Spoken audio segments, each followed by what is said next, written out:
Well training अभी तक जो हम चीज़ सीख चुके हैं वो है addition, subtraction, multiplication, division Microsoft Excel के अंदर, और इसके अलावा हमने कुछ ऐसे फंक्शंस देखे जो कि हमारा काम मज़ीद आसान कर देते हैं। अब हम देखेंगे कुछ लॉजिकल फार्मूलाज, लॉजिकल फंक्शंस जो कि हमारे कंडीशनल स्टेटमेंट्स भी हम इसको कहते हैं, जो कि आपकी कंडीशंस को फॉलो करके आपको रिजल्ट्स देगा। ये बहुत ज़्यादा यूज़फुल होता है जब आपको बहुत ज़्यादा डाटा मिलेगा और उसको आपने अपडेट करना होगा, ये चेंज करना होगा, ये कंडीशनल उसमें से कुछ स्पेसिफिक वैल्यूज़ लेके आनी होंगी जो कि आपको इंस्ट्रक्शंस दी गई होंगी। आइए देखते हैं हम इसको कैसे करते हैं माइक्रोसॉफ्ट एक्सेल पे। वेल स्टूडेंट्स, अब हम एक्सेल को स्टार्ट करेंगे और आपको बताता चलूँ कि अगर आपने डाटा पे प्रैक्टिस करनी है तो बहुत सारी वेबसाइट्स ऐसी मौजूद हैं जो कि आपको free of cost sample data देती हैं जिसके ऊपर आप ऑपरेशंस कर सकते हैं। इसी तरह की एक वेबसाइट थी, वहाँ से मैंने एक इन्वेंट्री सैम्पल डाटा डाउनलोड किया ताकि हम जो है आज की एक्सरसाइज कर सकें। तो आपको भी मैं रिक्वेस्ट करूँगा कि ऑनलाइन ढूंढें, आपको बहुत सारा डाटा मिल जाएगा अपनी रिक्वायरमेंट्स के मुताबिक। जब हम बात करते हैं कंडीशनल स्टेटमेंट की तो सबसे पहले हमारे पास जो स्टेटमेंट आती है वो है if, if statement. If statement में आपको पूछता है कि क्या greater than, smaller than, equal to, यानी कि बहुत सारे जो मैथमेटिक्स के बेसिक कैलकुलेशंस हैं वो हम उसमें मैनेज करते हैं। आइए देखते हैं। एग्जैक्टली सबसे पहले वही बात जो आपके जहन में भी आई है, इक्वल मैंने टाइप करना है, इक्वल टाइप किया। अब मैंने टाइप किया if।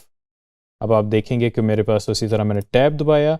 अब इसमें एक्सेल में बड़ी मज़े की चीज़ है कि जब भी आप कोई फार्मूला या फंक्शन को यूज़ करते हैं तो वो आगे उसका सारा नरेट कर देता है कि उसमें क्या क्या आपने जो है चीज़ें ऐड करनी है, तो वो कंप्लीट होगा। जैसे कि वो कह रहा है कि लॉजिकल टेस्ट क्या है। अब आप पहले उसको लॉजिकल टेस्ट देंगे, जब वो टेस्ट पास हो जाएगा तो आपकी वैल्यू ट्रू में क्या आएगी और फॉल्स में क्या आएगी। आइए देखते हैं। अभी हम कहते हैं कि ओपनिंग स्टॉक जो है हमारा पहला डी कॉलम, क्या ये ग्रेटर देन 30 है? ये मेरा लॉजिकल टेस्ट है। अगर यस है तो यहां पे आ जाए ग्रेट। याद रखें कि जब एक्सेल के अंदर आपने फंक्शंस के अंदर टेक्स्ट लिखना है तो उनको डबल कोट्स के अंदर, यानी कि शिफ्ट का बटन दबा के कोट्स की आप दबाएंगे तो ये आएंगे। उसके बाद मैंने फिर कॉमा टाइप किया। अब आप नोट कर रहे होंगे जैसे मैं कॉमा टाइप करता हूं तो वो अगली वैल्यू पे आ जाता है, और अगर हम इस पर क्लिक करेंगे तो वो हमें इसका रेफरेंस भी दे देगा। यहां पे मैंने लिख दिया ऐड मोर और ये मैंने क्लोज कर दिया। पहला उसने ग्रेट कह दिया। अब हम करते हैं इसको ड्रैग नीचे तक।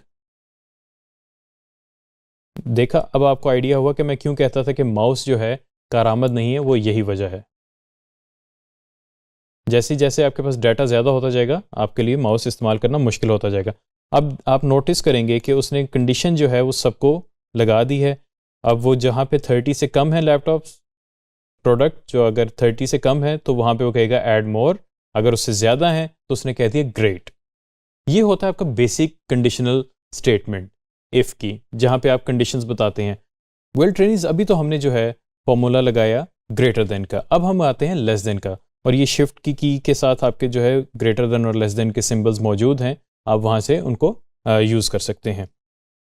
अब हम इसको करते हैं मॉडिफाई। मैंने दबाया F2 का बटन। F2 का बटन दबाऊंगा तो मैं यहाँ पे फॉर्मूला को मॉडिफाई कर सकता हूँ।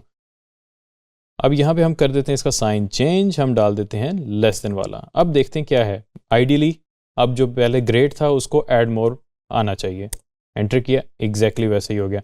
अब इसमें ये हो गया क्योंकि वो रिवर्स हो गया है, तो अब अगर मैं इसको ड्रैग भी कर देता हूँ एंड तक तो सारे आंसर मेरे चेंज हो जाएंगे, यानी कि मेरी कंडीशन रिवर्स हो गई है। तो रिवर्स होने की वजह से अब उसने सारे जो कंडीशन जो हमारे ट्रू और फॉल्स की स्टेटमेंट्स थी उनको रिवर्स कर दिया।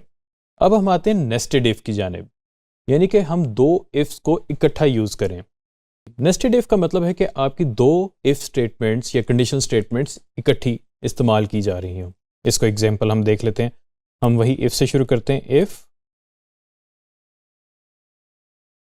Stock is greater then 30, opening stock is greater then 30, यानी कि मैं कॉलम सेल नहीं बोल रहा, मैं जो हेडिंग्स लिखी है मैं उनका नाम बोलूंगा ताकि आप जो है ज़्यादा बेहतर से समझ सकें। उसके बाद अब यहाँ पे जैसे हम पहले कॉमा लगा रहे थे, अब मैंने कॉमा के बाद क्या किया, दोबारा से इफ टाइप कर दिया। अब आप ये कॉन्सेप्ट होता है नेस्टेड का, यानी कि मेन इफ उसके अंदर एक और इफ, और फिर इस तरह ये हम चल से चल कर सकते हैं। फिर मैंने टैब का बटन दबाया। अब मेरा लॉजिकल टेस्ट क्या है, मैं कहता हूं कि अगर उसकी number of unit sold is greater than equal to 10, यहां पे मैं कंडीशन कर देता हूं सेल इज गुड,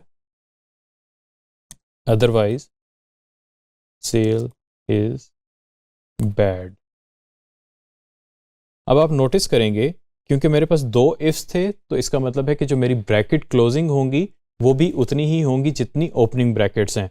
अगर मैं इसको सिंगल ब्रैकेट के साथ क्लोज करने की कोशिश करूंगा मुझे एरर आ जाएगा।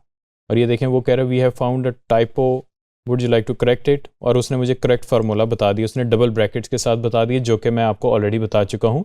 तो अगर आप एक्सेप्ट कर लेंगे, हो सकता है अगर पुराना वर्जन हो तो उसके अंदर आपको ये चीज़ ना नज़र आए, लेकिन एक्चुअली ये इसको आपने ब्रैकेट क्लोजिंग ब्रैकेट्स आपकी सेम होनी चाहिए ओपनिंग ब्रैकेट के हिसाब से। यस कर दें। उसने कह दिया जी सेल इज़ गुड। इसी तरह अब इसको हम नीचे तक ले जाते हैं। अब आप नोटिस करेंगे यहाँ पे तीन चीज़ें आई हैं, sale is good, sale is bad और फॉल्स। अब फॉल्स क्यों आया? फॉल्स इसलिए आया क्योंकि आपकी कोई भी कंडीशन फुलफिल नहीं हो रही थी। यानी कि जो हमने इसमें दो कंडीशंस लगाई थी, कंडीशन 1 थी कि अगर हमारी ओपनिंग स्टॉक जो है वो ग्रेटर देन 30 है और उसके जो यूनिट सोल्ड हैं वो ग्रेटर देन 10 है, तो sale is good, otherwise bad. लेकिन अगर कुछ भी नहीं आ रहा तो इसका मतलब है कि वो फॉल्स है, यानी कि वो आपकी इनिशियल स्टेटमेंट ही फुलफिल नहीं हुई। तो ये चीज़ें आप याद रखें। अब बात आती है काउंट इफ़ की और सम इफ़ की। ये भी कंडीशनल काउंटिंग है और कंडीशनल सम है। अब हम चेक करते हैं काउंट इफ को हम कैसे यूटिलाइज कर सकते हैं। इसमें हमारा बड़ा सिंपल सा तरीका है, इक्वल से स्टार्ट किया, काउंट इफ टाइप किया या सिलेक्ट कर लिया अपनी ज़रूरत के मुताबिक, और अब वो पूछ रहा है आपकी रेंज क्या है। रेंज मैंने दे दी ये, और मैंने इसमें क्राइटेरिया कर दिया ग्रेट, यानी कि जो टेक्स्ट था मेरे पास लिखा हुआ आपका, क्योंकि आपको यहाँ पे स्क्रीन पे शायद फार्मूला नहीं नज़र आ रहा, तो आपसे मैं कहूँगा इस जगह पे फोकस करें, यहाँ पे आपको फार्मूला पता चल जाएगा क्या लिख रहा हूँ मैं।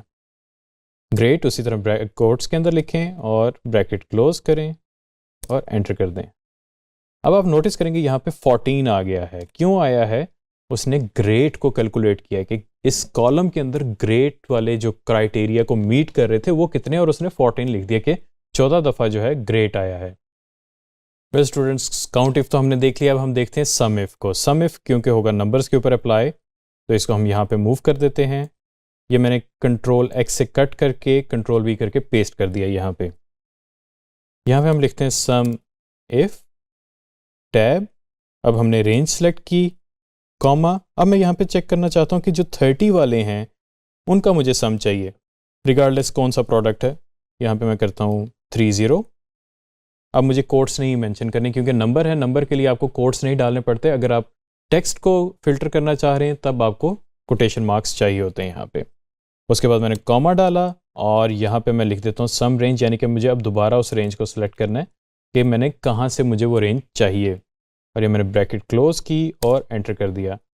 अब उसने क्या किया, जितने भी 30 इस कॉलम के अंदर मौजूद थे उन सबको ऐड करके मुझे बता दिया कि जी 240 रिजल्ट आ रहा है मेरा। तो ये थे हमारे कुछ बेसिक फार्मूला जिसको हमने देख के आइडिया लगाया कि हम कंडीशनली किस तरह कैलकुलेशन कर सकते हैं। कंपैरिजन के लिए मैं आपको सम का भी फार्मूला दिखाना चाहूँगा कि सम कैसे फंक्शन करता है। सम को मैंने टाइप किया और मैंने रेंज सेलेक्ट कर दी और मैंने एंटर कर दिया। अब आप नोटिस करेंगे कि दोनों का डिफरेंस क्या आ रहा है। सम इफ में उसने क्या किया, कंडीशन अप्लाई कर दी कि जो 30 है सिर्फ उनको ऐड करना है, लेकिन अगर मैं सिर्फ सम यूज़ करूंगा तो वो सबको ऐड कर देगा। तो ये होते हैं हमें कंडीशनल इफ का फ़ायदे कि हम वो डाटा ले सकते हैं जिसकी हमें एग्जैक्टली ज़रूरत है। वेल ट्रेनिज, आज हमने देखा कि कंडीशनल स्टेटमेंट यूज़ करके हम अपनी एफिशिएंसी कितनी ज़्यादा बढ़ा लेते हैं माइक्रोसॉफ्ट एक्सेल के अंदर।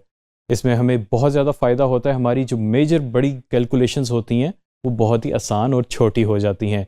तो इसको प्रैक्टिस करते रहें। और इफ़ के अंदर ज़रूरी नहीं कि इफ़ ही यूज़ करें, और भी फंक्शंस आप ट्राई कर सकते हैं। और मुझे ज़रूर बताइएगा कि आपने कोई नई स्टेटमेंट इस तरह इफ़ के साथ बनाई हो। Thank you very much.